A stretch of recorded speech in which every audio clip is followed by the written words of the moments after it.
బావ బర్త్డే ఉండే. So 12కి cake cut చేపిద్దామని చెప్పేసి ఇప్పుడు స్టార్ట్ అవుతున్నాం. నేను గోపన్న, అసలు గోపన్న కింద ఉన్నాడు. సో ఇప్పుడు ఆల్మోస్ట్ 10:30 అవుతుంది. సో తను బాలనాడులో ఉంటాడు కాబట్టి ఎప్పుడే స్టార్ట్ అయితే బెటర్, ఎందుకంటే మధ్యలో కేక్ తీసుకోవాలి, ఇంకా కొన్ని అరేంజ్మెంట్స్ చేసేది ఉంటుంది కాబట్టి. సో ఇప్పుడు స్టార్ట్ అవుతున్నాం. బాయ్. ఏంట్రా ఇంత అందంగా ఉన్నాను? ఇవే తగ్గించుకుంటే మంచిది.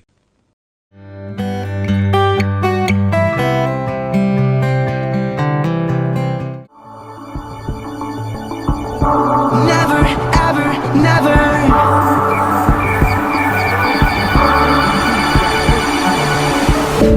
You're the universe and I was revolving like a sun on my own.